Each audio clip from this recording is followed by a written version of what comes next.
Okay. Who's from the faith-based sector? We don't go to church. Okay, thank you. Am I missing anybody else? Government. Oh my goodness.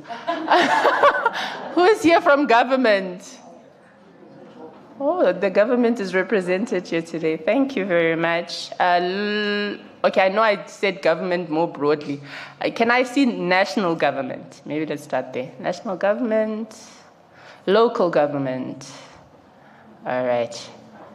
Thank you very much. Okay, so that's a good representation in the room, and I hope you had a chance to just look about and see who's here in the room. I think that's a wonderful basis for today's discussion here today. I'm going to hand over to Rushka, who's going to take us through the remainder of today's agenda. Thank you.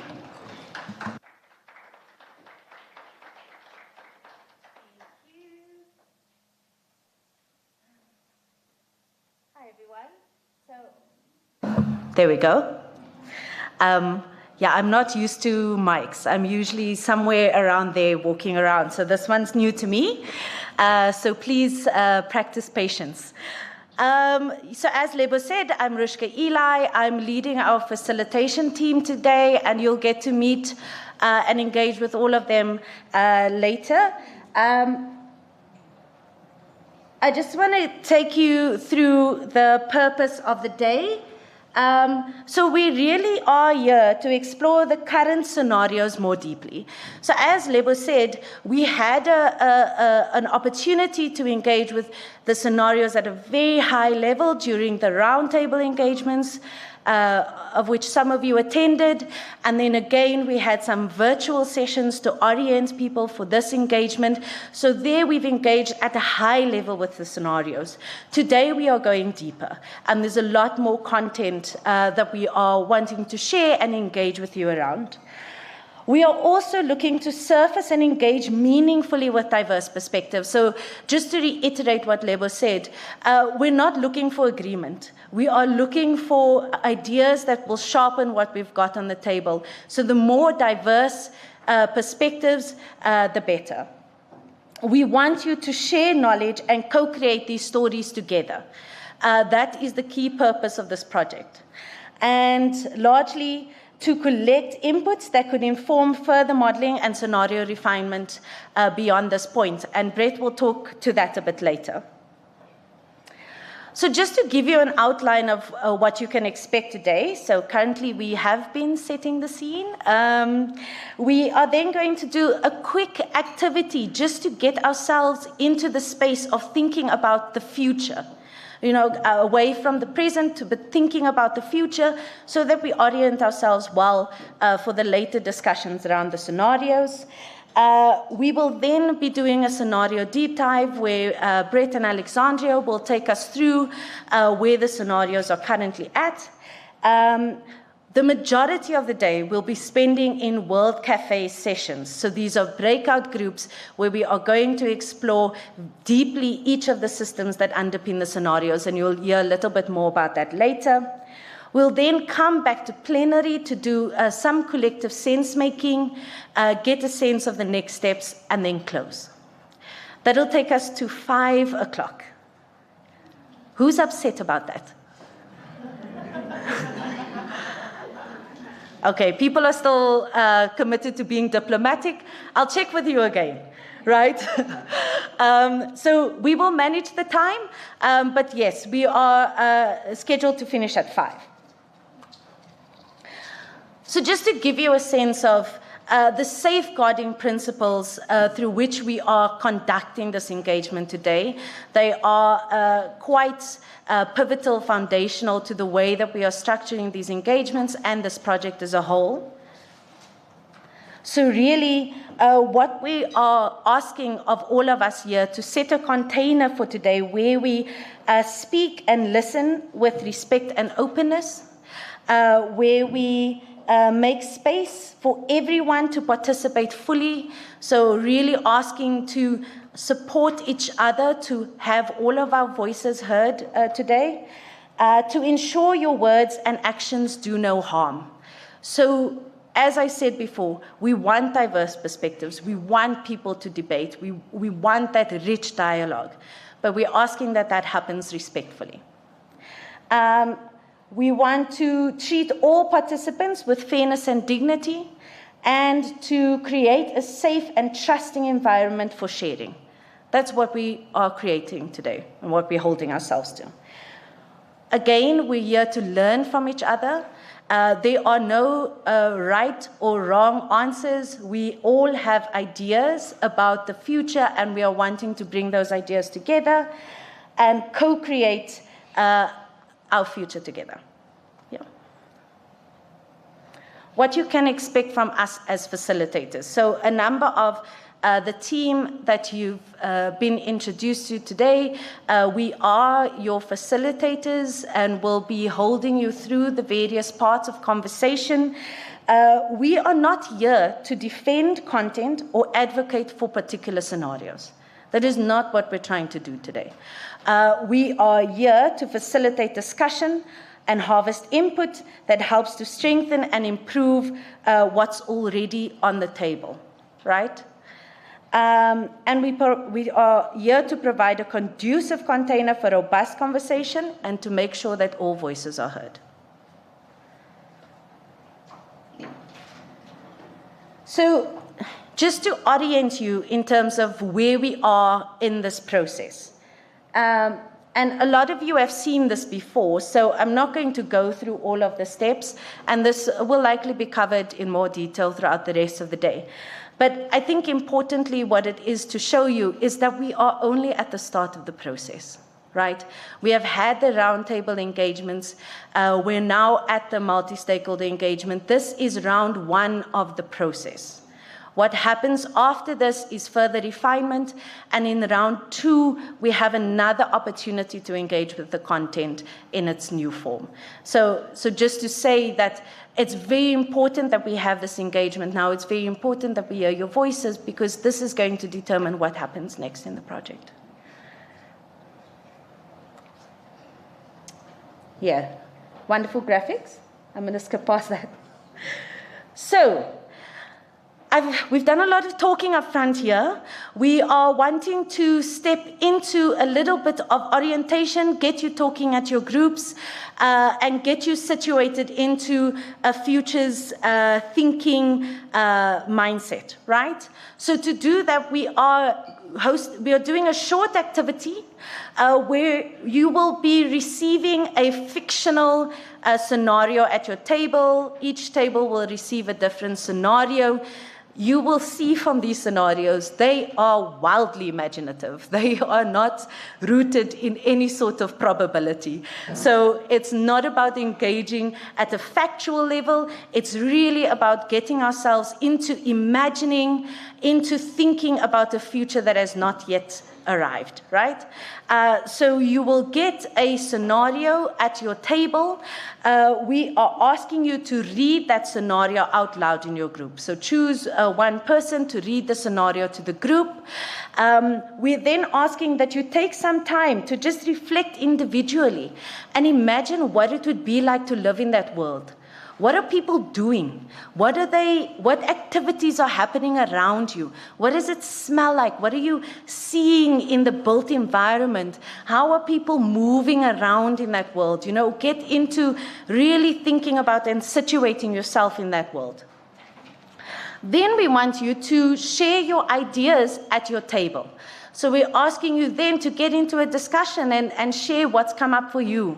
And then lastly, you will receive a sheet of paper and some drawing materials. We're asking you as a table to create that world for yourselves. And you can be as creative as you like. It may be words, it may be pictures. That is for you to decide in your group.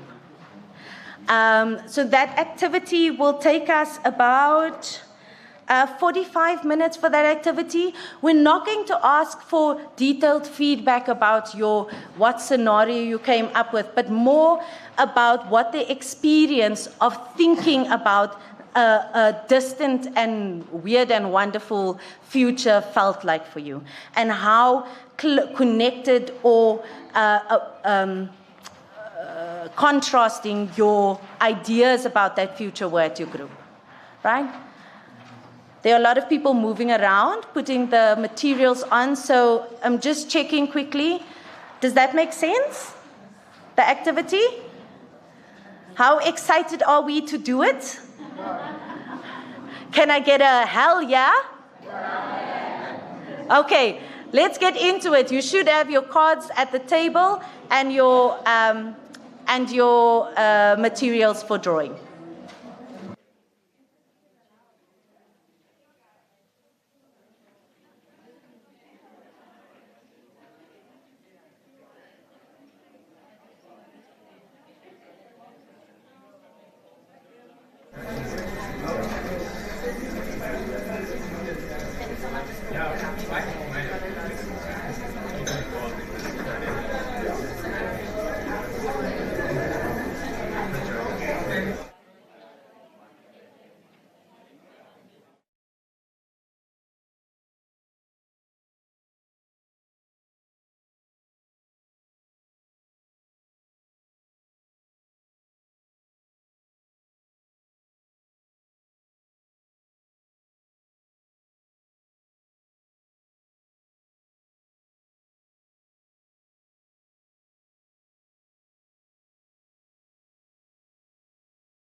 So if you haven't yet, you should be getting into your drawing creative exercise, yeah?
and then we'll have a plenary reflection.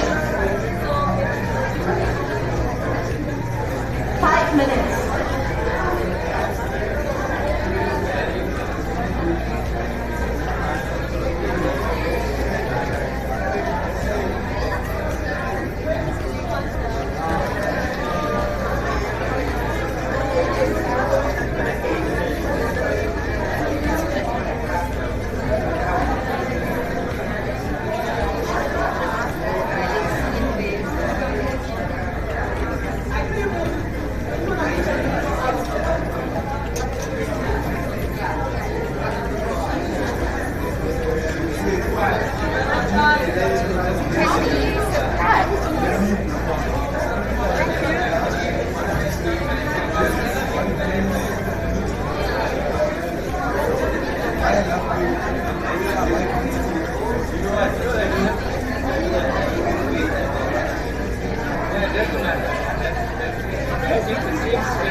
The bell is ringing, colleagues.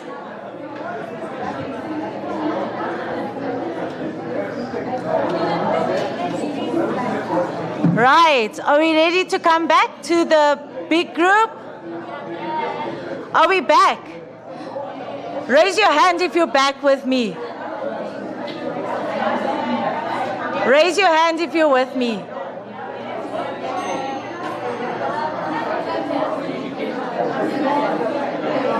Raise your hand if you're with me.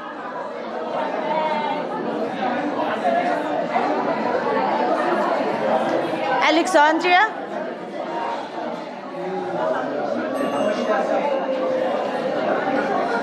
Okay, can we come back to plenary, please? I know we love the group discussion. It's fantastic to hear the energy in the room. But as I said, one of our roles is to make sure that we stick to the commitment of the time that we have. So I promise you there'll be more time to engage for the majority of the day. I also just want to say, in case you are slightly uncomfortable with the temperature of the room, yeah, we have a wonderful problem in that we have many people in the room with us today. And because of that, our aircon is working incredibly hard. So we've got additional support. So please bear with us. We are managing that, but we also have one more session in this room before we go into tea and then into breakout. So yeah, please bear with us. If you need fresh air, please step out for the moment and then come back in when you feel comfortable, yeah? So I just want to get some popcorn, snapshot feedback from anybody who wants to just tell us, raise your hand, tell us what was the experience of working on these scenarios like, how closely aligned were you guys in terms of your ideas at the table, how diverse were your ideas about what your future would look like, anything that you found interesting about the exercise that you want to share. And I'll just check for hands.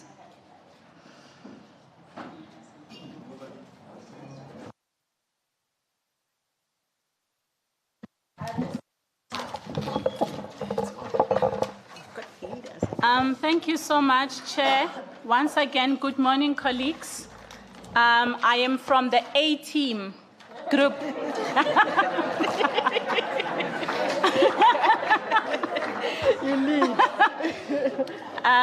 Thank you so much for recognizing that with a sweet laughter. We appreciate. My name is Gladys Shabalala. I'm taking advantage, Chair. I'm civil society chairperson in Gauteng, co-chairing with the Premier, and I'm from a wonderful organization called Amina Marula Foundation. Yes. Now, getting into the work of the A team, can I? Okay, so our friend here, little birdie, spoke to water wars and resilience. Decades of drought and mismanagement brought South Africa to the brink. But by 2050, communities have restructured themselves around water. Cities like Cape Town operate on strict rationing, personal water quotas, recycled showers, and rooftop fog nets are the norm. Rural villages trade in water credits rather than cash, and engineers are as respected as leaders. Life feels tense but deeply communal. Every drop is shared, every choice a negotiation of survival. This really scared us. And just not really, I think we're all familiar with what we were supposed to do there. But as we're all learning, we hopped on to the activities, and what got into our heads was that we saw unbearable living conditions, conflicts amongst ourselves, health threats, economic threats, food insecurity, and the one that also speaks to, gender and race as well, inequality and inequality amongst others. We didn't really want to, we will show you who we are as time goes by. But getting into the landscape, Chair. The landscape spoke to sparse vegetation, meaning the trees are going to die, droughts, loss of livestock, poor air quality, temperatures increasing. And I'll just like to show you the landscape that we have here. It talked to water scarcity, recycled showers, global warming at 40 degrees, no more 30 degrees that you know of, food poisoning, water credits, social impacts, community wars, and we've got animals that are not happy here. We've got the sun that is, hot, conflicts, people are here fighting, hold each other, set communities, dried rivers. Thank you so much.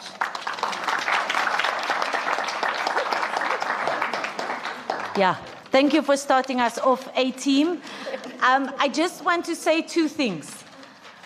Number one, we are going to be putting up all your beautiful posters during tea. So everyone will get an opportunity to see what you've done at your tables. And number two, I'm so curious about the experience of what it was like to sit in this imagined future and agree amongst each other what it would look like. And then also, if you can give us just a snapshot of what your scenario was that you were planning, that's great. I had a hand at the back there. Has it gone away? Yeah.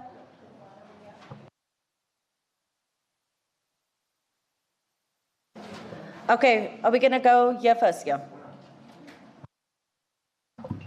Good day, everyone. Yeah, good day, everyone. We were a Pan-African crossroads, a New Jersey type of trade block with bullet trains that connect to Lagos, Nairobi, and Cairo. With African passport means free movement. The city that hums with dozens of languages, Afro-Asian markets, neon sky-lit skyscrapers, financed by Pan-African banks. Yeah, so at first, Rona, we were not happy about this city because we were thinking, hey, it's far into the future. And then we were thinking also about, what will it look like, this financing? Would it be crypto? Would it be one financing mechanism? We were thinking about the African trade value systems that will work around that. We were also worried about a number of things, like your water, energy, food security, and whether there be air pollution. We were worried about emissions, flooding. We were also thinking about security, and that also brought us to thinking about whether will we need a sort of like an African cultural revolution, so that we are able to really understand one another, so that we don't create conflicts. We also thought about whether is it wise for people to migrate from their countries to South Africa, to look for this economic emancipation when they can actually have something that they can do in their own African countries. And we thought also about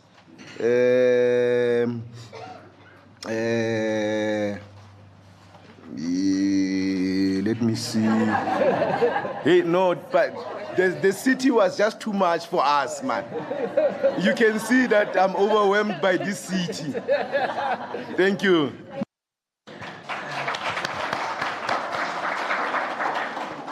Was anybody at that table very hopeful about that city or very excited? Or were you kind of all shared in your view? No. Speak. So far. Oh, thank you. Okay.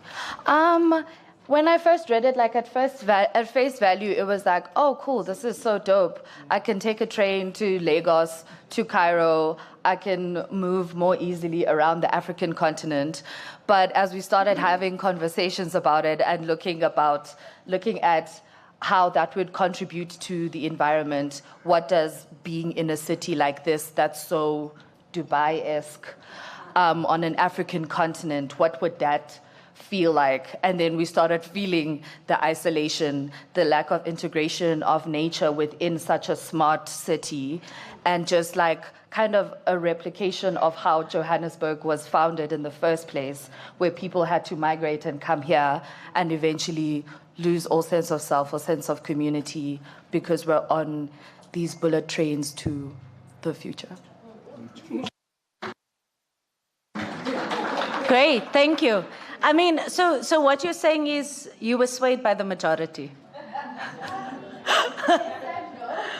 Yeah. So of course, these are imagined futures. So it's really, we're all attacking this from different viewpoints, right? Where I think this was my favorite scenario, for example, because I was like, yo, we are such a connected continent and things like that. And it felt so dynamic and I was so excited. So it's interesting that, people, we all coming with our different perspectives. Is there one last input? Okay, at this middle table over here. I hope I'm audible. Greetings, everyone. I am William Dilashozi from SIYCCC, and we have received this beautiful scenario, the Green Frontier. So it says, South Africa has become a global model for ecological restoration.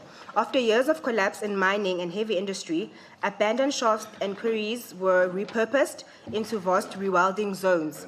By 2050, lions and elephants once again roam close to Johannesburg's outskirts, while urban agriculture covers rooftops in Cape Town and Pretoria.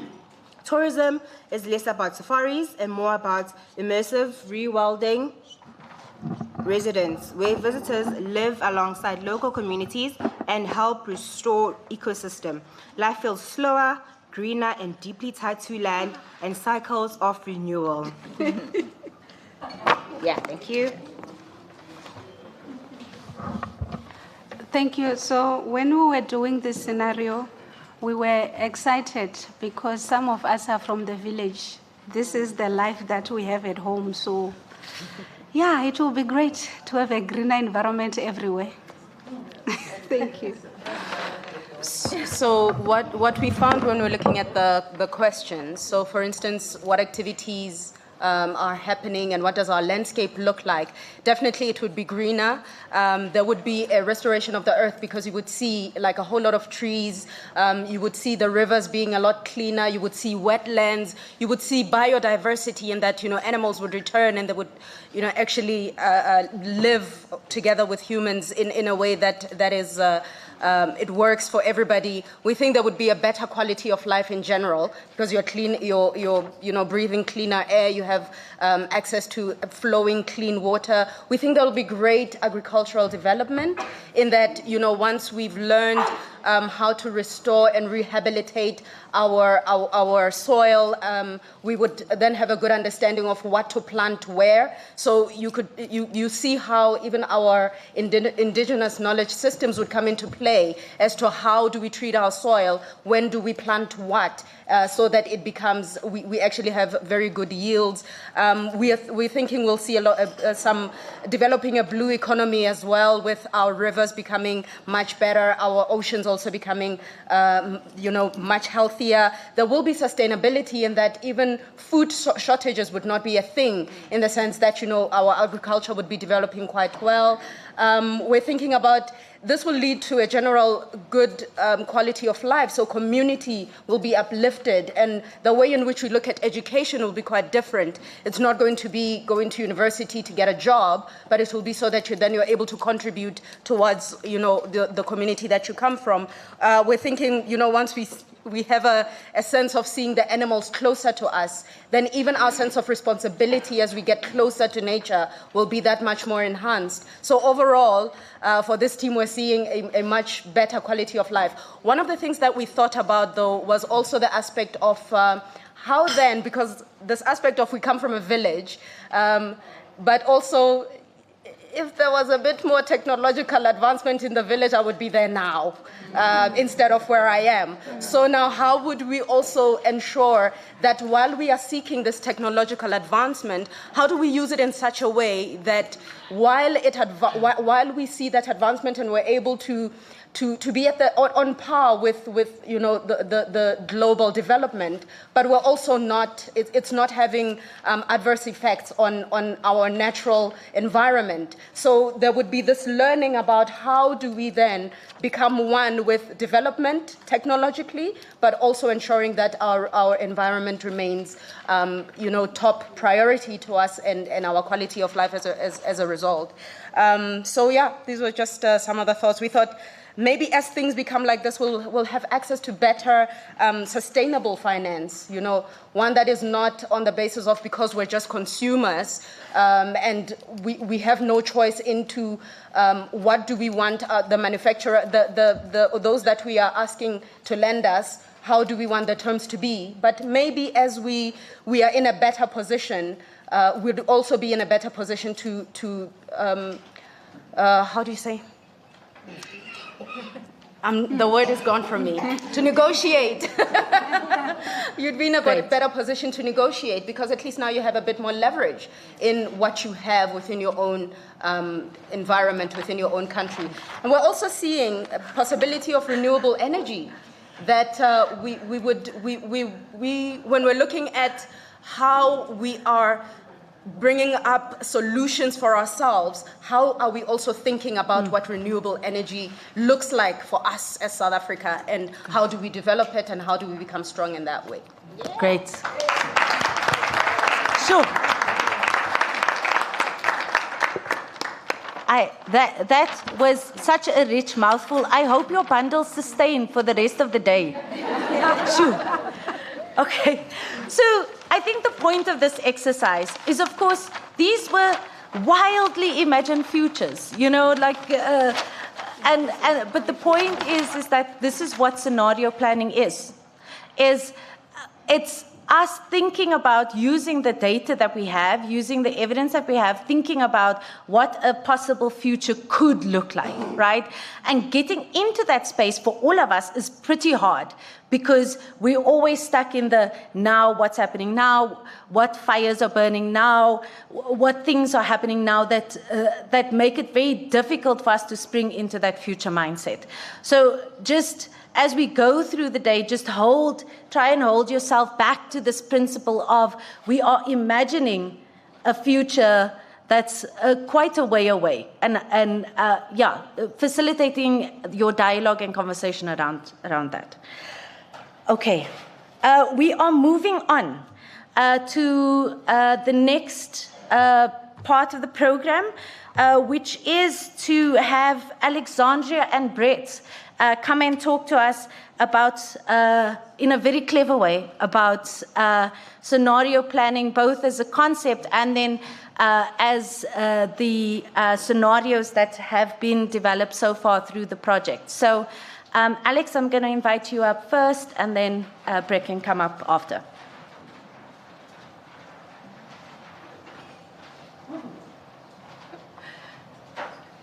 Good morning, everybody. As Rushka mentioned, my name is Alexandria Roberts. I am a project lead for the Energy and Climate Program at the Economic Development Partnership. And so at this stage, my role is to talk about scenario planning, why we are using scenario planning, and just, grounding ourselves in the theory of it.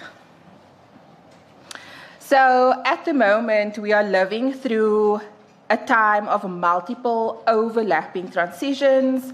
Climate change is just one of them, but it touches everything. We're talking about jobs, health, migration, energy, education, agriculture, governance, etc. And so we still, what is happening? Sorry, I'm having a technological glitch over here. Could someone just help me, please? My apologies.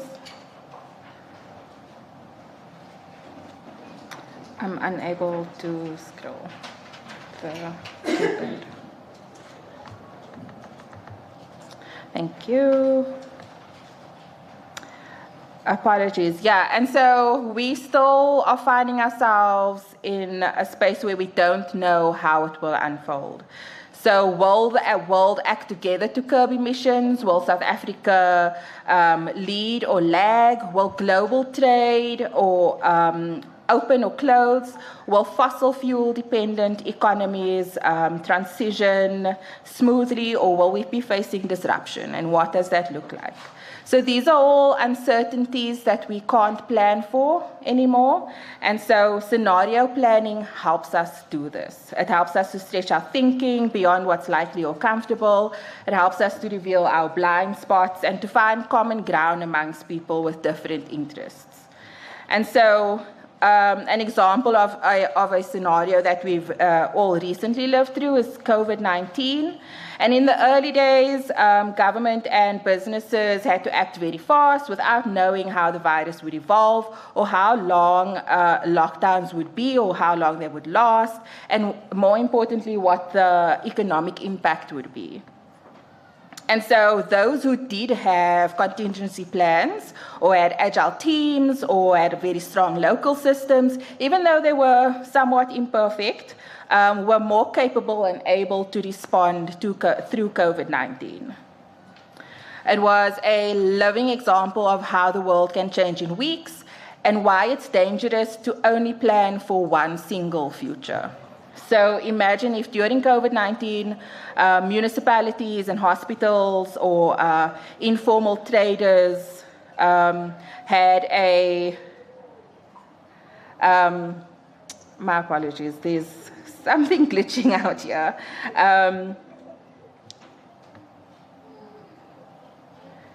If we had started the scenario planning earlier on, asking questions like what if an event cuts off supply chains, what if mobility was restricted, and also what if social support systems were stretched out.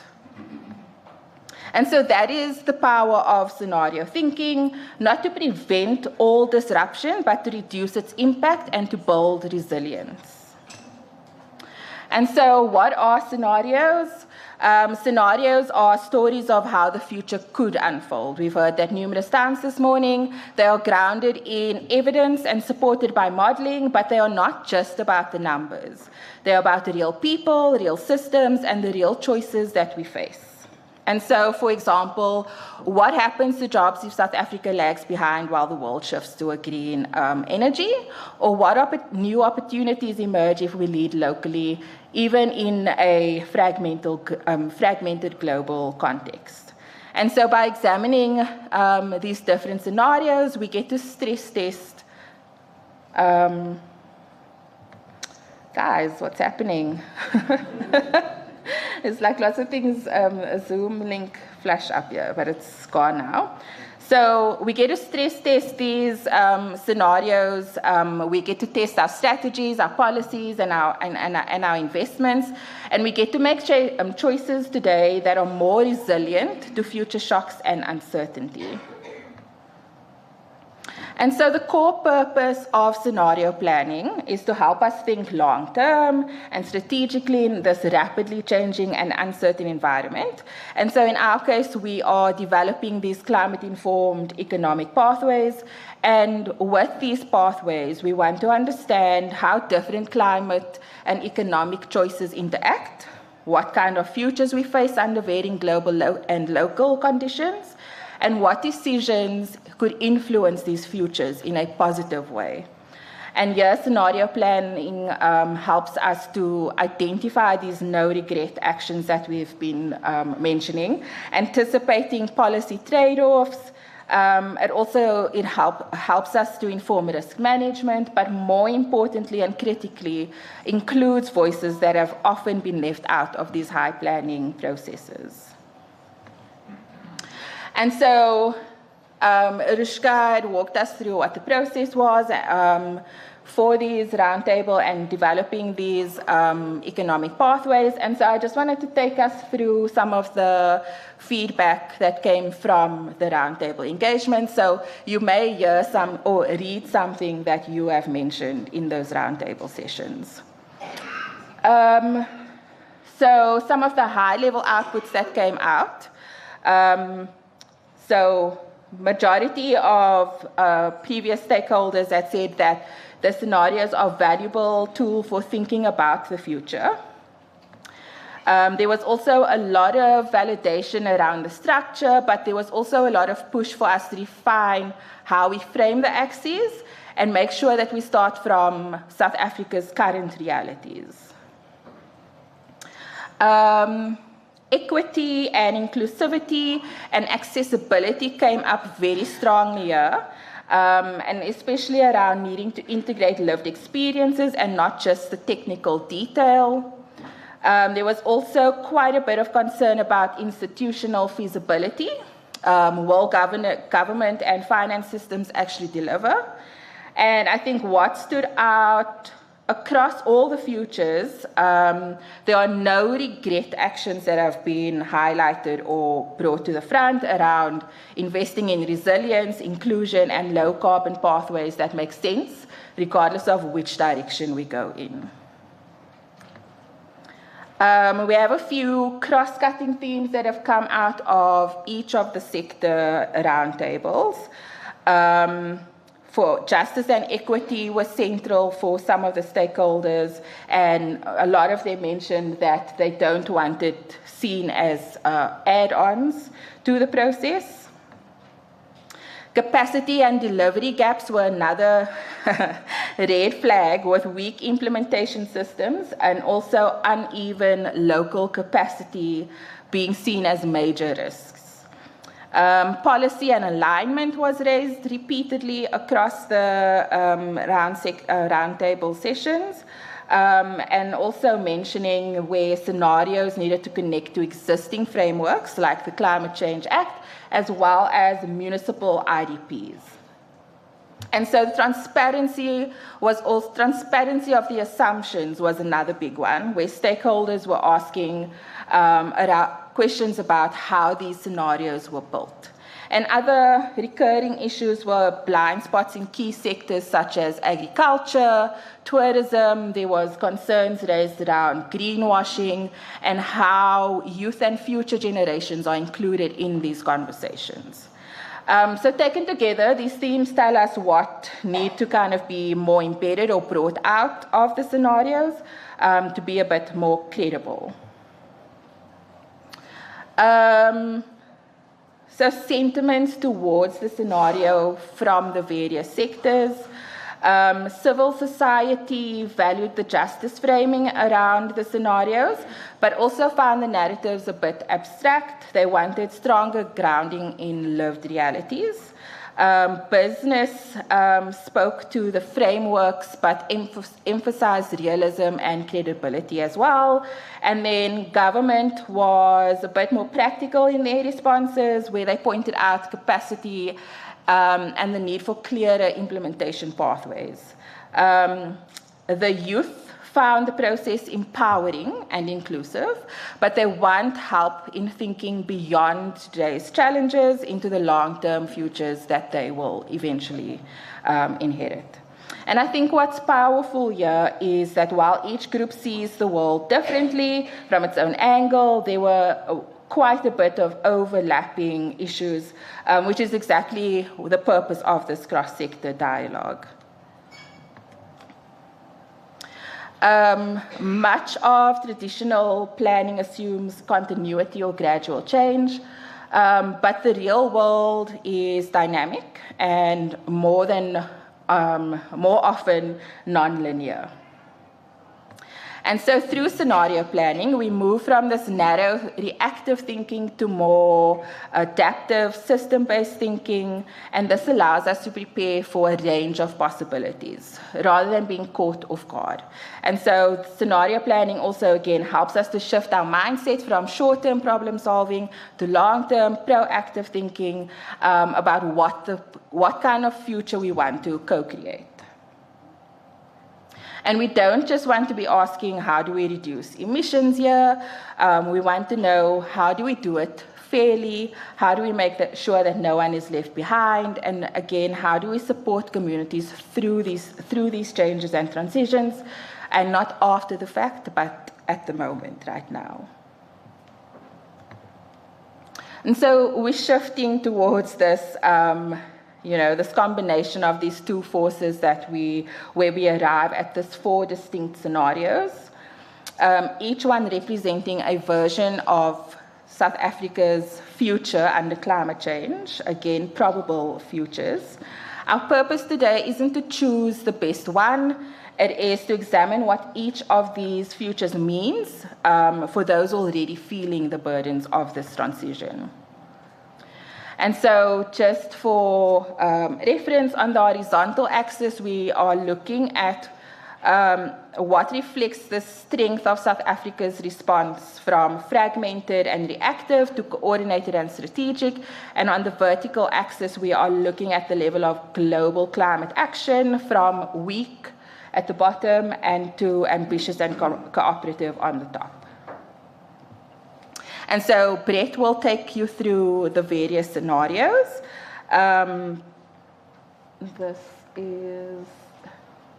Brett, I'm handing over to you, the clever one.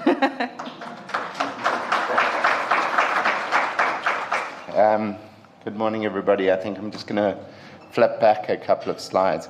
So thank you very much, Alex. My name is Brett Cohen. I'm the part of the EDP team, and I'm leading the technical work around the scenarios development and also the interfaces with the modeling work that we're going to be doing, which I will talk to you about a little bit later on.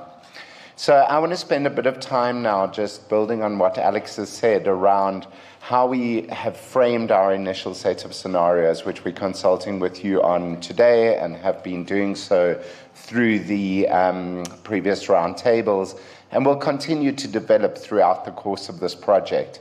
I think Rishka put on the table very early in our session that we're still in the formation phases of this project, so all of this is up for consultation. So when we were initially looking into how we would develop these climate-informed economic scenarios, we had a look at different kinds of scenario planning techniques that were out there.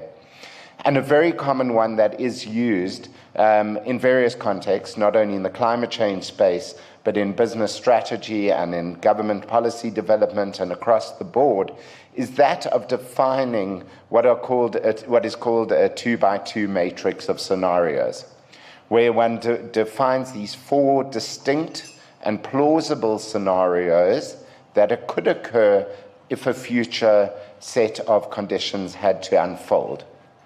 So once again, and I want to iterate yet again what Alex just said, is they're not the scenario we want. They're not the scenario we think is going to happen, but rather a set of scenarios that help us frame the potential future space and allow us to position ourselves within that space should a certain set of events occur, okay? And the way that we would frame a 2x2 scenario matrix is through a set of axes. So these axes, the horizontal and the vertical axes, represent 2 key driving forces that we think could help shape the future. They're not the only driving forces that help shape the future, but are 2 critical factors that might help shape the future. And in this case, given the context of the project, our proposal is to use the axes of global climate responses and local or domestic climate responses. Recognizing that these 2 axes are placeholders, in a sense, for many other events that are occurring in parallel with a global climate response and a local climate response.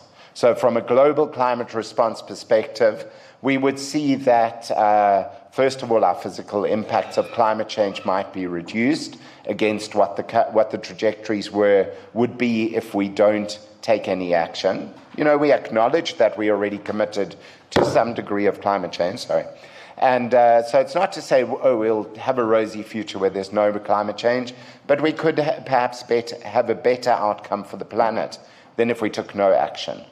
And also perhaps that climate finance might be available to help us not only reduce our emissions as a country, but also to build resilience and adapt to the inevitable impacts of climate change. On the other end of the spectrum, if we have no global response, we won't have this adaptation and mitigation finance flowing to us, and our physical impacts might be bigger. So really that global response to climate change is a placeholder, if you like, for other things that are going on as well in the stories. And similarly, if we look at the domestic response to climate change, if we have a strong domestic response to climate change, that is going to be paralleled with a just transition, right? That's part of the domestic response to climate change, for example. And we might also build strong resilience in South Africa if we have a strong climate change response. While on the other side, if we don't have a strong climate change response, we might see uncoordinated action and end up in a situation where we haven't built resilience to the future, regardless of which future comes about. And we may also be left behind in the world, depending on how the world responds. So we recognize these axes are contentious, but they are a placeholder for how the world might go, in a sense. And they're considered to be key driving forces, which we want to discuss for helping to frame our scenarios. I mean, these axes were done through a considered process. We sat down and we first sort of did a bit of a brainstorming session and said, okay, what are we trying to tackle here in terms of climate-informed economic scenarios? I think that wording is quite critical, and Lebogang started with that. We're not planning the economy of South Africa for the future. We are trying to understand how the economy of South Africa is impacted by climate change in all its forms. So we sat down and we did a broad brainstorming exercise. We then clustered the considerations that we thought we need to think about into various themes. We then identified a whole range of driving forces that could help explain these themes or be used to group these themes, if you like, and then selected the two that we've put on the table as our key driving forces that we've used to frame our scenarios. We feel that these themes capture two critical elements. The first of these is the external forces that are in play, and we all know what those are in terms of global collaboration and global action, and certainly we're not seeing those sort of progressing hunky-dory at the moment.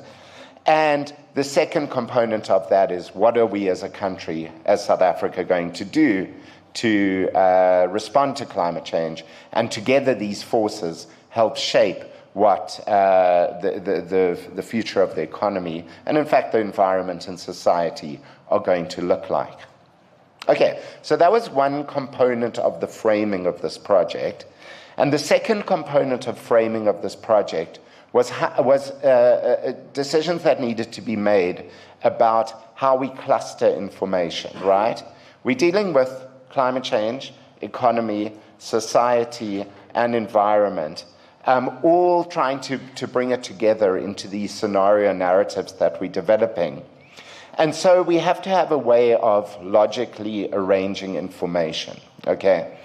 And the suggestion, or the way that we've done it in the documents that you've seen already, is to do this via systems, via a set of interconnected but quite distinct systems that help to define our economy and society, okay? We've already heard some, of our future scenarios talking about our urban and rural systems. Our urban and rural systems are the places where we all live and work, and are also those that are going to be negatively impacted by climate change if we don't take action, or even if we do take action, but the extent of impact is going to be determined by that action. Water systems are a critical component in our country that we need to look at, right? We all know about Day Zero in Cape Town approaching us. We recognize the water stresses that are occurring in Gauteng. And we're all aware of the cycles of droughts and floods that we've seen as part of the history of our country, but are also already seeing exacerbated by the impacts of climate change. I would argue that there are few in the room that would argue that we're not seeing changes to these systems. we certainly recognize they're not only due to faults of our own, but they're a critical component of supporting society and the economy and our industrial base and our economic base. Food, land, and agricultural systems, I don't think I need to elaborate why those are critical to us. Our industrial and economic systems, again tying into the theme of this project of climate-informed economic scenarios. And then, of course, our energy systems. How do we provide the energy that is required for supporting our economy and our society and our livelihoods? And all of this needs to be underpinned by sound political and institutional infrastructure and systems being put into place. So we need to think about how that system supports and enhances or works against the other systems that are evolving under these scenarios, right? I'm also battling with this, Alex. There we go. So really the purpose of the systems approach was to provide us with a framework for organizing the multitude of information that we're grappling with under the study in a manageable way. Now, those of you that have engaged with previous studies on climate change may have seen these studies arranged according to, for example, economic sectors, okay? Or might have seen them arranged according to emission sectors or energy sectors. So agriculture and energy supply and waste and industry. So these are the traditional ways that such studies have been structured in the literature in the past. For this particular piece of work, where we're focusing not only on kind of this quantitative modeling that Alex has suggested, but also on narratives, on stories, on people's lived experiences, we felt that this particular way of arranging the information wasn't quite as useful. And so we wanted to find a way of arranging the information where people could locate themselves, where people could locate their concerns about the future. What is this going to mean for me in terms of food? What is this going to mean for me in terms of where I live? What is this going to mean for me in terms of where I work? And we felt that the systems approach was a clearer way of arranging this information to be able to help people with that location of themselves in the futures that might come about. We recognize that this classification isn't perfect by definition, and there are things that overlap, right? Where do you put transport? Is transport thought about in terms of energy, or is it thought about in terms of mobility in the urban and rural systems? Okay, is food thought about in terms of the land sector, or is it thought about in terms of how we get food to people who are living in large urban centers? So there's a lot of overlap. We recognize that, and we've tried to situate the information in where we think is best, and we really want to engage with you on that. I think it's less critical to ensure that it's contained in the right section, but rather to make sure that the issue is captured and captured correctly, or captured in the way that reflects the stakeholders' views in the room. I just want to make a final note there is that the systems approach, while I've said that previous studies have largely focused on energy and emissions, there is a move to looking at the world from a more systemic approach. And so the DFFE is doing work on sort of a Good Life project where they're looking at this in terms of systems as well. And in fact, the Intergovernmental Panel on Climate Change is also starting to think about how systems are thought about. Okay, so this is keeping up with the times and hopefully provides you with a great way of being able to land yourself in the scenarios and to engage with them. Okay, so that is just a bit of a background in terms of our thinking and what's led us to the point where we are today. And I want to take you now through a little bit the 4 scenarios that this is very badly placed because I talk with my hands a lot, so I'm sorry about those jolts to the system. So I want to talk you through the 4 scenarios that we're putting on the table for consultation. And I'm just through the next few slides going to be lifting out sort of tidbits of information just to help you start feeling your way into the scenarios as they are currently structured.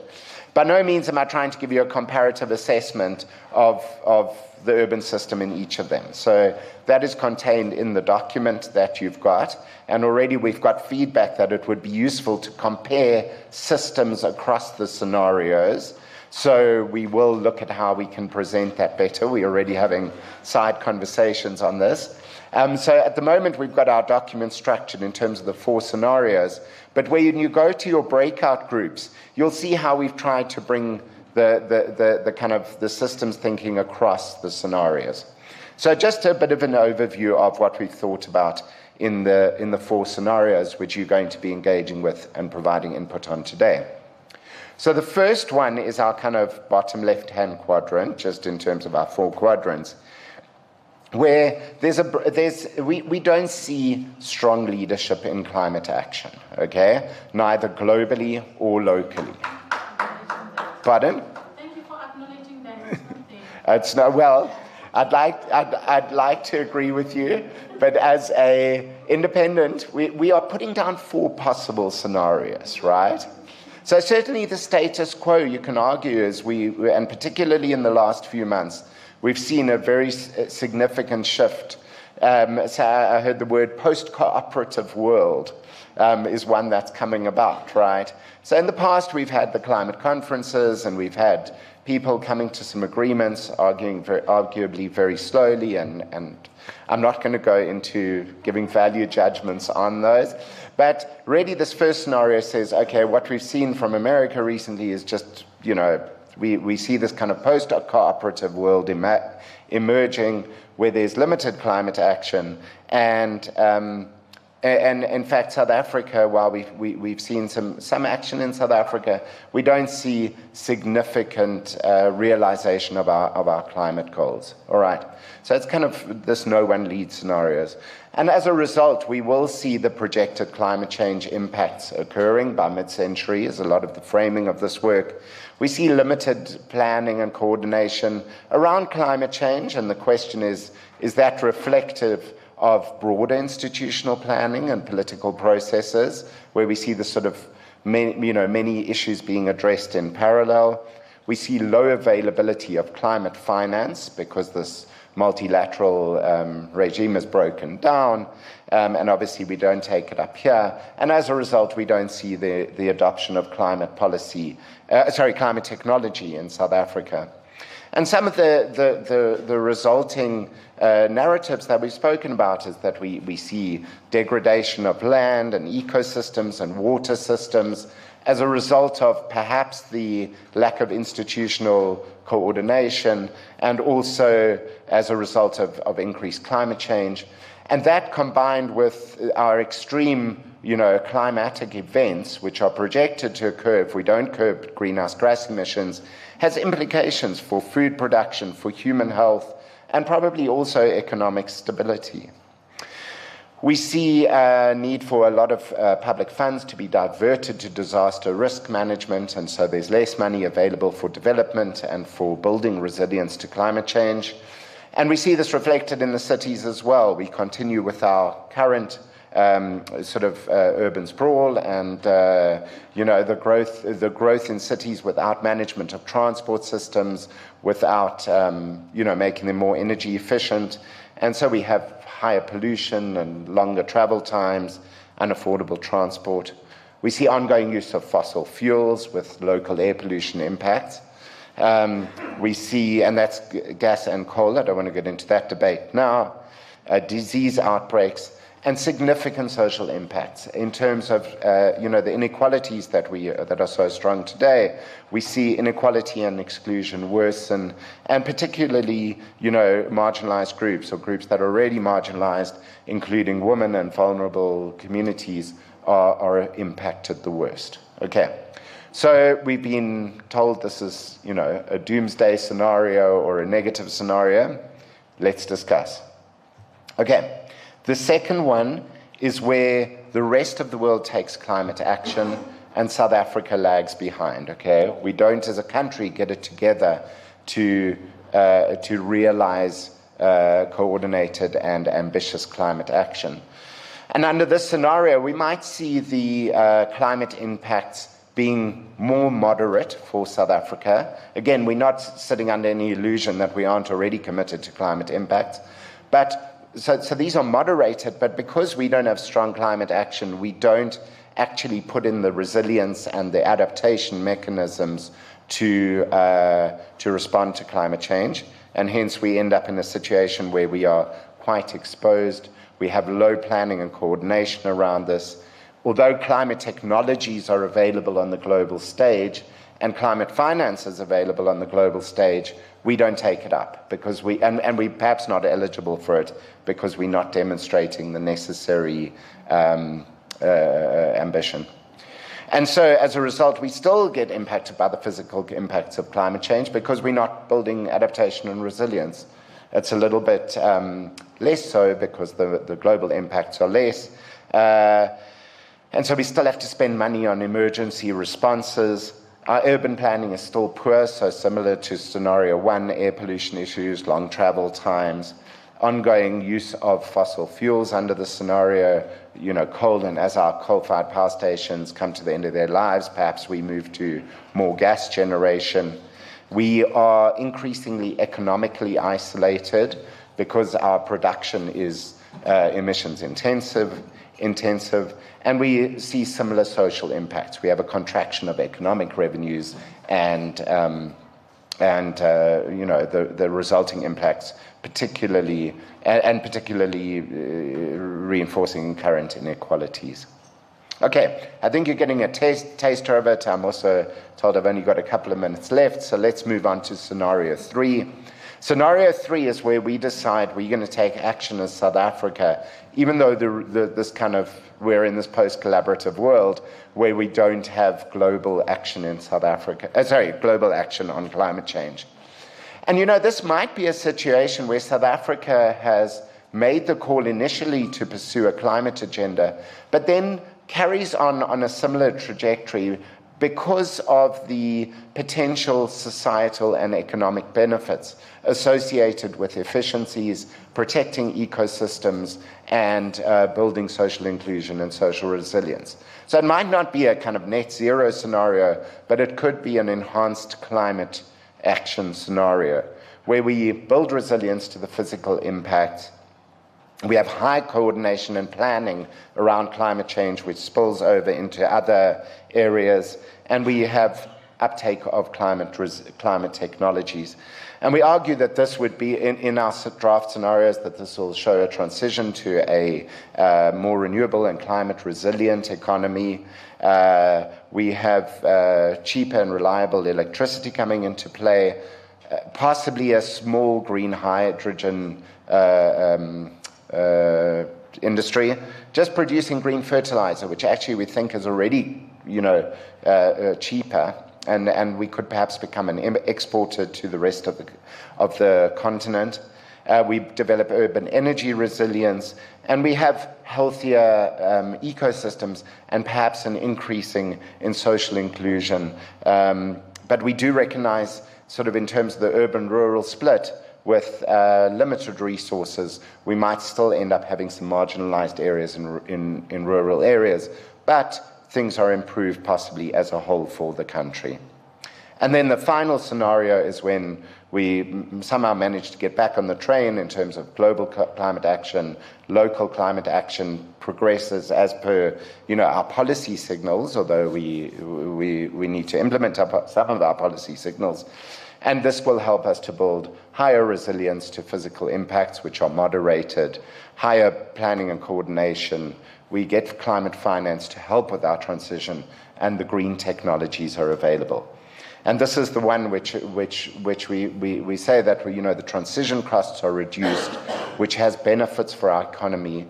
We're able to build in planning around renewables, around urban systems, and in fact allow for those benefits to expand out into rural areas and help to improve living conditions for all. Okay, So we've made, again, climate-informed economic scenarios.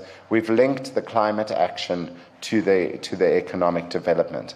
And this is what we really want to discuss with you today. You know, where are these things incongruous? Where do we think that we've been overly ambitious, under-ambitious, et cetera, et cetera? One of the things I think neither Alex or I mentioned in defining scenarios is that scenarios not only have to be theoretically plausible, we're not saying they're preferred, we're not saying they're going to happen, but they've also got to be internally consistent. Okay, so we just think about that. You can't say you'll have, one factor playing out in this way and another diametrically opposing factor playing out in another way. So, for example, poor urban planning reduces transport times. That's not possible, okay? So we need to just think about internal consistency when we come to thinking about our scenarios. And I'm just flashing this up so that you once again start to get a sense of kind of the visual tools that we're playing with. So where to from here? Collaborative process of refinement. These are by no means final products. You know, we've heard a lot of input during the different engagements about the axes perhaps needing a bit of refinement or to maybe reorientate how exactly they're defined. So we haven't been deaf to those inputs. I think a key area which we're very interested to hear the discussion is how the institution and politics and policies play out under the different scenarios. We recognize that these are a key determinant of how other systems are able to respond. And there's kind of a global element to that and a local element to that. How does this institutional and policy space play out under these different scenarios? So that's what we're going to get today and through our engagements. And then we also are linking this to a very strong modeling, quantitative modeling exercise. And I think I'm going to come back to the quantitative modeling element of it sort of at the close of the day in exploring our way forward. So that's a whistle-stop tour of our scenarios. We assume we've all read our, how many page document? 65-page document. So you have a better sense of this. Do you want me to, Client Claire is going to come up and facilitate some Q&A? Good, thank you. I'll stay up here if you have questions for me.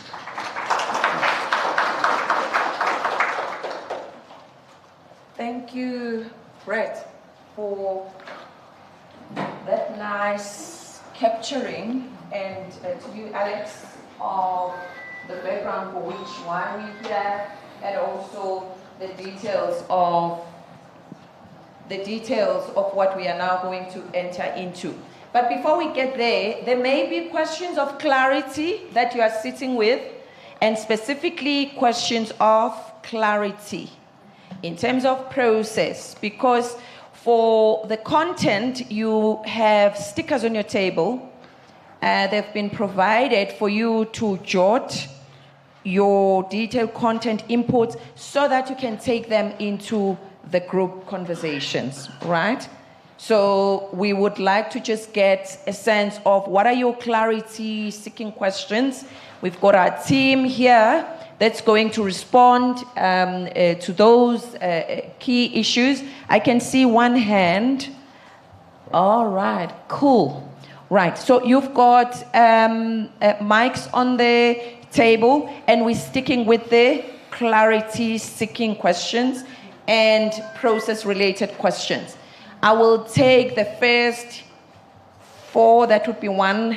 Sir, you're number 2. Ma'am, you're number 3. Sir, you're number 4. And then I'll take the second round. And then our colleagues will then respond to those first sets of questions. Yes, sir. My name is Mutwa Kumalo. I'm from the Civil Society Environment from Tembisa. Mtungwa, can I support you if you can just raise yes, okay, so that you can speak? The question of clarity that I'm seeking is on the systems. I see on your framing of scenarios, you've got industrial systems, economic systems, political systems, but there's no social systems. Is it deliberate or it's open for engagement? Thank you for that. Yes, sir. Okay, my name is Clement Mepudi from Grassroots for Climate Action, Gauteng.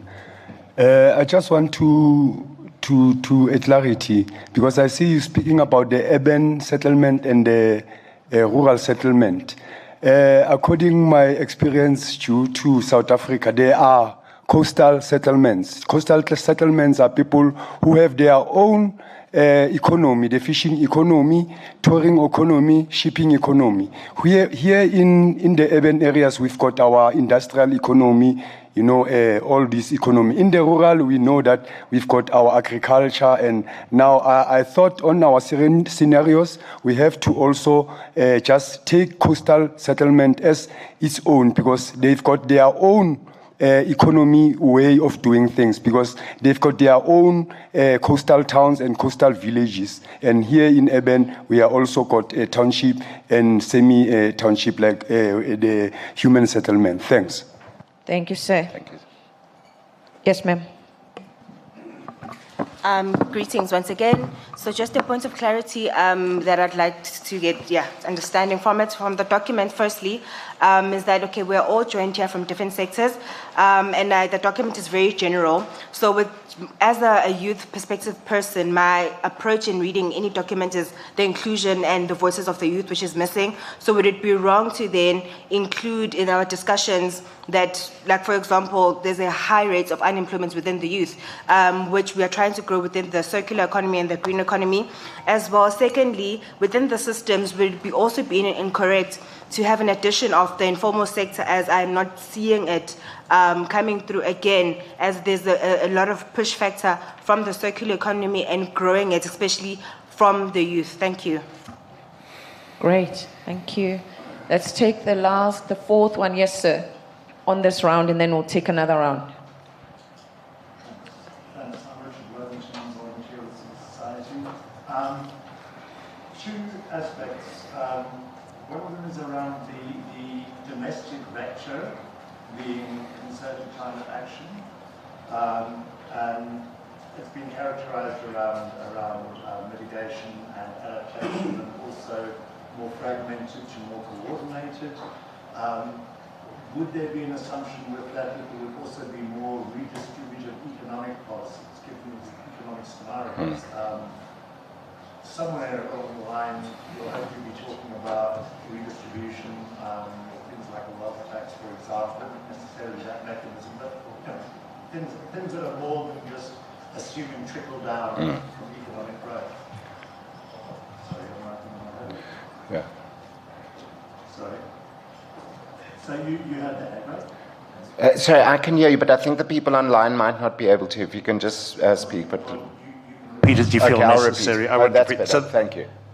Sorry. The second aspect is around the scenario 3. I mean, scenario 1, you've called it "no one leads," which is a bit scary. We're not going to assume that people totally give up on climate action. I mean, there's not much point in modelling that. We know it's disastrous.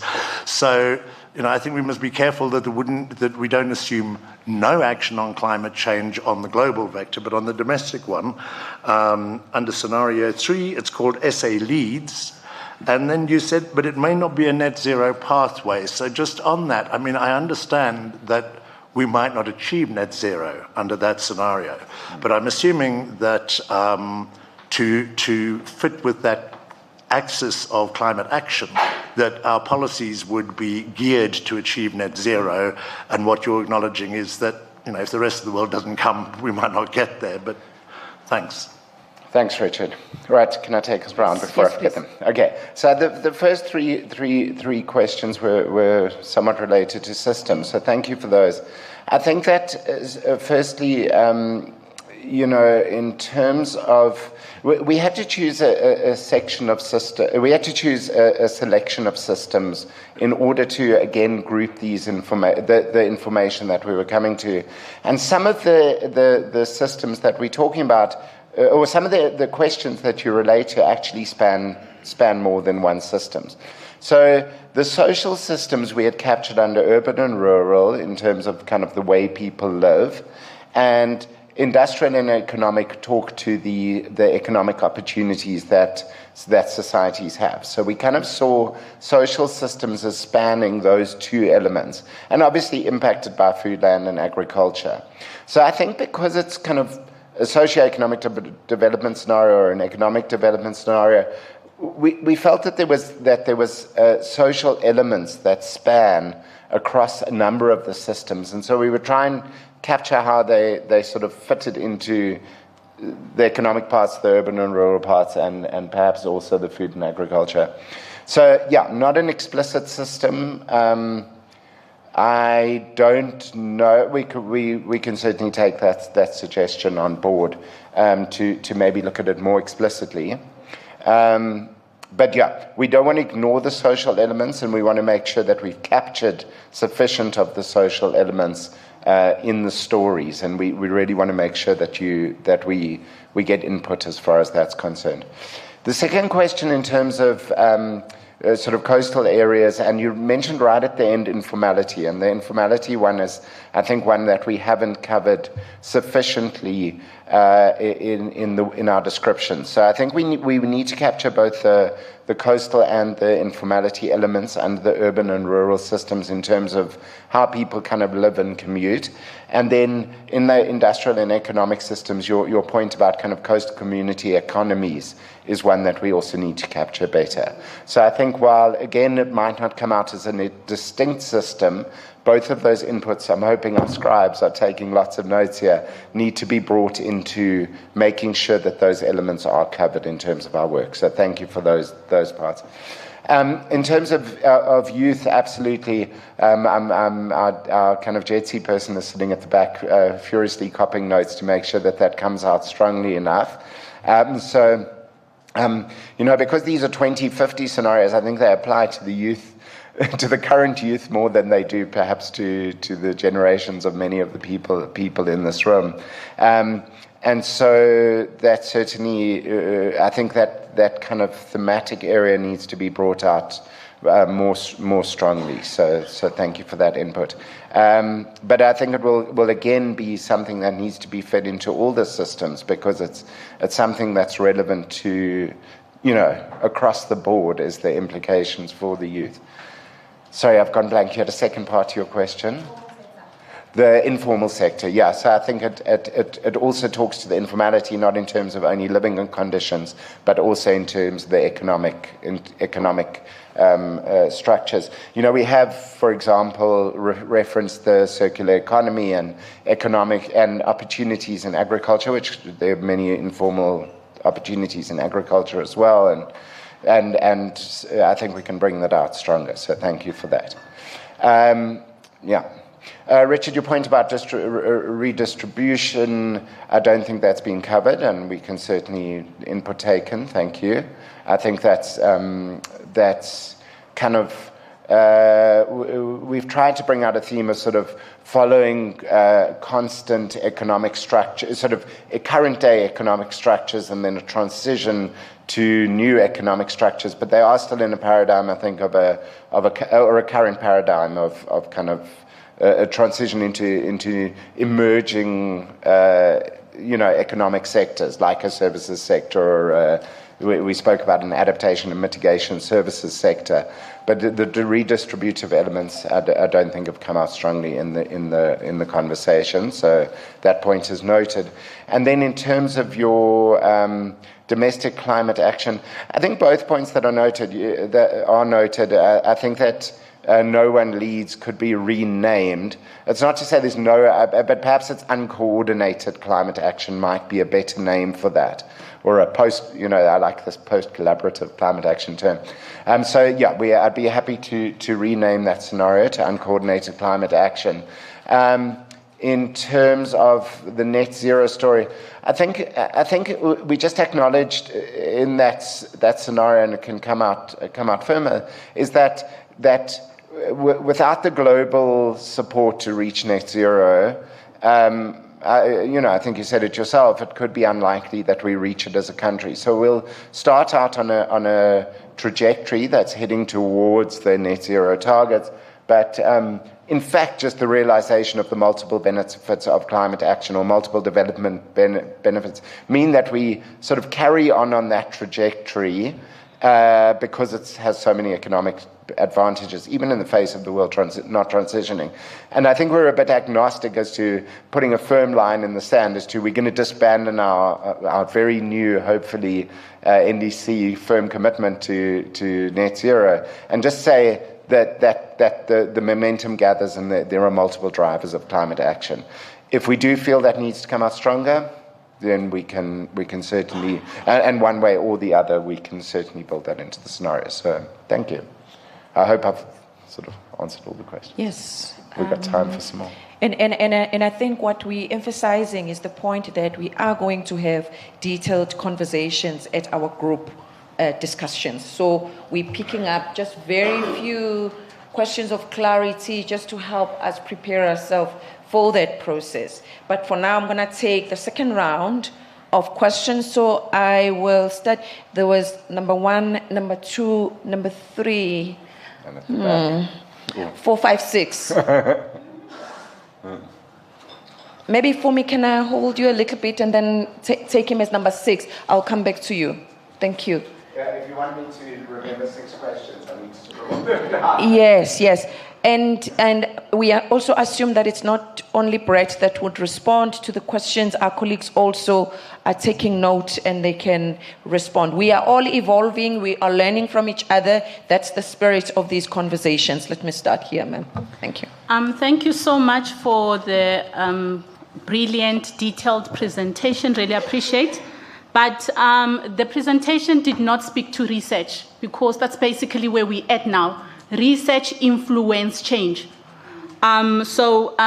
Because from a community or a civil society aspect, research, supports demand creation, which talks to awarenesses and leaving us to, and I really wish, I don't really want to dictate to this session, but if we could leave this discussion with a conclusion to say that this is a pandemic preparedness issue, because we really need to be self-conscious.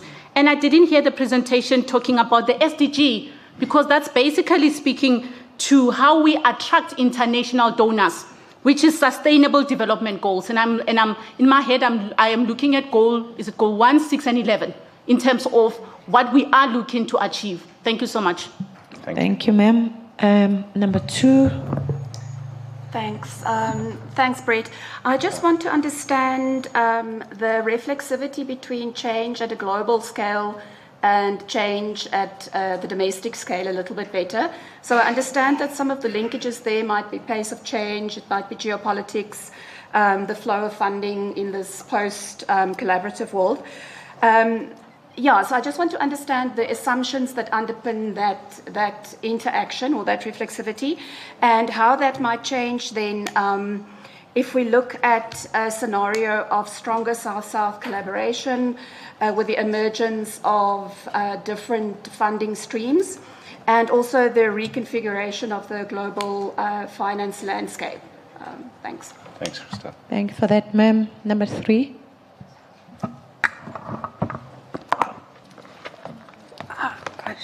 Thank you so much. My name is Lufunoti from Oreza Consulting. We do cyber law, and our being here is because of ESG and sustainability, which is part of our work. My first clarity-seeking question is that... Ma'am, your voice is so soft. I don't know whether it's the voice or it's the gadget that supports you. Oh, please. I meant to say thank you. I was about to say praise the Lord. Okay, so my name is Rofunoti from Oreza Consulting. We do cyber law, and we also include ESG and sustainability in our work. So my first question of clarity is that I did note that in this document there is lack or recognition of lack of investment into the implementation of the NDP. So, and the 10-year review report, I believe it was published in 2023, did state that we were not doing well and our triple challenge was not moving as it should. So I wanted to check if this document relied itself within the findings of the NDP report that was published in 2023, because I'm thinking in this scenario mapping, we should also be context-based. So I just want to check that part. And when I saw the slide that's on, when I say system, because we are cyber law in the ICT space, I see technology. So I was not sure if I saw much about the ICT as an industry and contributor to both development and greenhouse gases. So I just wanted to check how are we now addressing technology not as an under something, but something that is prominent on everything that we will be doing moving forward. As well, when we do research, development, and innovation, we import everything. At least that's my understanding from an ICT perspective. So how are we now within this document talking to imports and how they increase instead of reduce carbon emissions? And there was another question, but critical infrastructure. I was not sure if I saw much on how we are going to secure critical infrastructure, which goes to the slide that you also have there. Like we can talk of issues around floods, around cyber attacks, because they affect our sustainability. So, yeah, those are the clarity-seeking questions. So when we discuss, we know if that's what you are thinking about or not. Thank you. And I guess some of these can actually go and get more in-depth conversations at group level. Can I request that you support us to be able to meet our time target and commitment by just sticking to at least one or two at most clarity-seeking questions? Number 4. Oh, they've been clarified. Okay. Let me take you, sir, and then I'll come to you for me. Okay, thank you. On the worst case scenario 1, I was hoping to hear about losses and damages as well as the funding mechanism. I'm hoping that could also be included there. Thank you. Thank you, sir, for me. Thank you very much. Mine is not a question per se, but just to clarify and give some insights into how we've approached inclusion in the document. We have a gender equity, disability, and social inclusion plan that guides this project. And the agreement with the funders, but also with PCC, was that JETSI is not treated as a standalone aspect, but is interwoven across everything. And so you find that we don't particularly have a social system because we consider social impacts across all systems. We don't particularly have sections that speak to youth inclusion, disability inclusion, because under every system, we centralize the impact on people, on different groups, and that's the approach. So when you read through the documents, the expectation is that you see the systems, you see the scenarios, and you pinpoint people in the middle of that. For instance, on the scenario 1, where I'll use the last speaker's description, the worst case scenario. What does the worst case scenario imply for the rural woman in Mpumalanga? Versus what does it imply for the unemployed youth in 2050 who is based in Gauteng?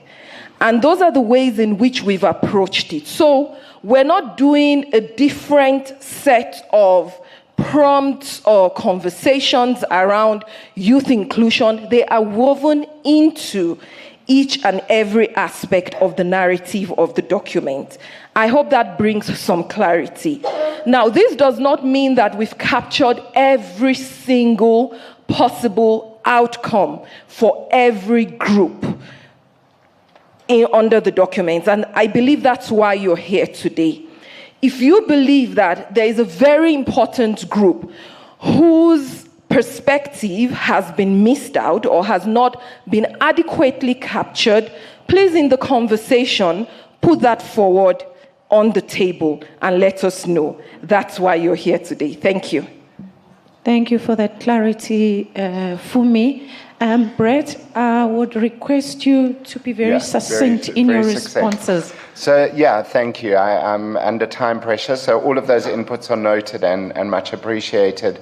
And I think some of this will be covered at the point of our discussions. I'm going to give one-word answers. Research influences, we've spoken about knowledge and skills. I think we can be stronger about how that knowledge is developed. And I think that can also talk to the innovation question and the importing of technologies. So I think we'll talk to that stronger. It's captured as very light touch, if you like, so it can be stronger. Christelle, I think you actually noted all of the points. You noted the points that if there's global action, there's global funding, then it will mean that there will be climate finance available, but also that if we don't have a strong climate response, we won't be able to attract that funding. So that it's kind of that two-way situation. We haven't considered the South-South or restructuring of global financing. Please bring that up in the sessions. In terms of the NDP work, we have included a context document, a context chapter in our report. And we did draw a bit on the NDP work, but we can draw more strongly on that. Because we do recognize, it's very important to recognize we're not departing from a fantastically flourishing economy that's where we've got, all our current issues mapped out. We need to recognize the context that we're departing from, and that increases the challenge to our climate to our climate response. So I think those are some of the key elements. The loss and damage funding, I think that falls under our general banner of climate support, global climate support. If the global negotiations fall apart, accessing loss and damage funding becomes far more challenging. So sorry, under pressure from our timekeepers, very whistle-stop response, and I think a lot of this can come out of the sessions. Thank you. Yes, no, thank you so much, Brett, for those responses. And colleagues, you still have stickers on your tables. Please jot some of the lingering questions and issues that you believe can be entertained even further within the group discussions that are coming. At this point, I hand over to the Dean of the Day.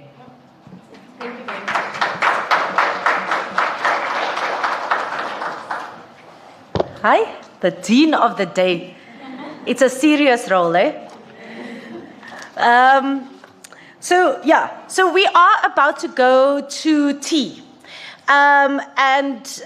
Before we go, I just want to run a couple of things past you around what you need to do during tea, but then also around what ensues after tea and for the rest of the day.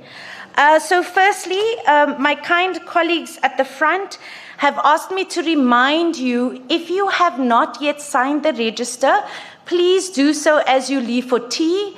Your registration is your ticket for lunch.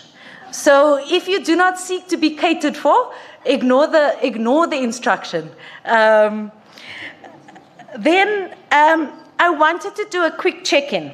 So if you will see on your agenda, in front of you, we are going to tea now, and we do have a second tea later in the day. And when I say later in the day, I mean, quite later in the day. So I wanted to contact with you quickly, whether or not we were in favor of having that tea at the end of the World Cafe sessions, or whether you would want to grab tea on your way to plenary and potentially end our day sooner. All in favor of skipping tea, say aye. Is that the majority, ne? Okay, we'll check on you again, but for now, that is the ruling narrative, that we will try and skip that tea to finish earlier. Cool. So, a little bit on the World Cafes, because we are going to go into them directly after tea, right? How many people, just show of hands, how many of you have done World Cafe style engagements before? Very few. I'm going to do a quick run through. So for the next, from tea time, beyond lunch, into, I think, 3:30, we are going to be in World Cafes. What does that mean? We are going to be breaking up into groups. Each group will focus on one of the 6 systems that Brett presented earlier, right? Oh, there they are. Well, each one will have its specific breakout room.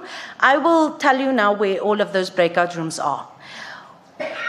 We are asking you to select by yourself which breakout rooms you want to go to. You will have the opportunity to engage with 3 breakout ones. So if you think World Cafe round 1, you'll start, say for example, in energy. Round 2, you want to go to the institutional, and round 3, you want to come to water, right? Those are choices that you get to make, go where your energy is. Importantly, though, are 2 things. We are limiting the number of people in each breakout to 20 people. So if you get to your first choice now, and you see there are already 20 people, please go to your second choice. You can come back to your first choice in round 2. Does that make sense? Yes. Secondly, the diversity of perspectives and voices is going to make these conversations meaningful. So where you are clustered as a group, follow my eyes, but don't look now. I'm asking you to uncluster yourselves and break apart to go into separate systems. And this is because we want to make sure that there is a diversity of perspectives in every round of engagement so that we are having rich conversations. Is that one clear? Yeah. Great. So, your breakout rooms are as follows. There will be 3 breakout rooms happening in this main room.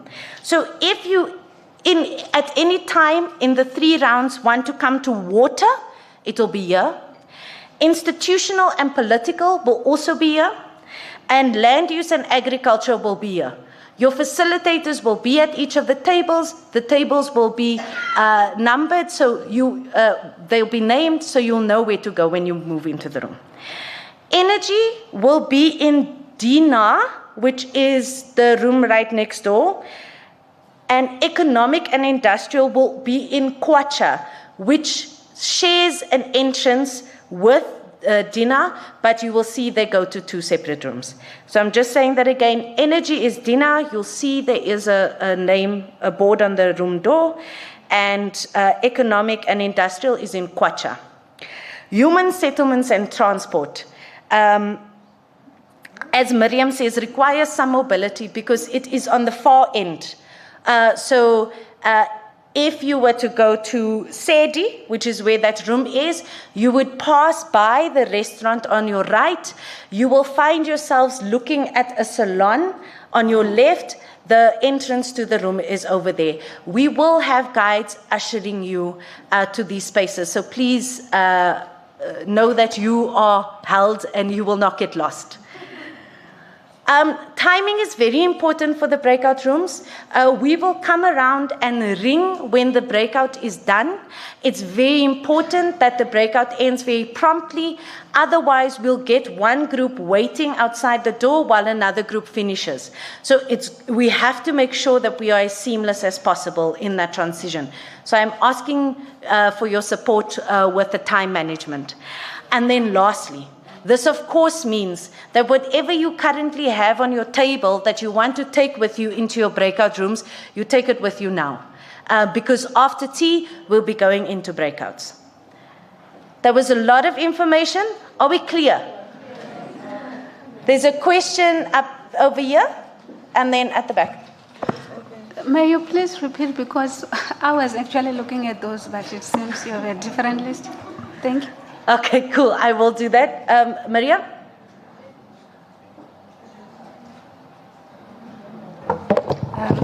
Sorry, Rushka, just a point of clarity. The board doesn't talk about human settlements and mobility. It talks about urban and rural systems. Yes, that is right. Thank you very much. This is why we are a team, guys. So, urban settlements and urban and rural systems is in the far end. Yes? And then the point of clarity was around where the breakouts are happening, yeah? Was that it? Was that your question of clarity? No, was for you to repeat, because as you were saying, you were doing the human settlement, so I was not sure. Yeah. Okay. I'll repeat it very quickly. There are 3 rounds of World Cafe starting after tea, right? In round 1, you will go to your place of choice, your first breakout of choice.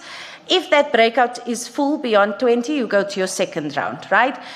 When the bell rings, you will get up and move to your next one. And when it rings again, you will do it. So we're going to do that 3 times. So everyone here will engage with 3 of these systems up here, right? So let me just clarify.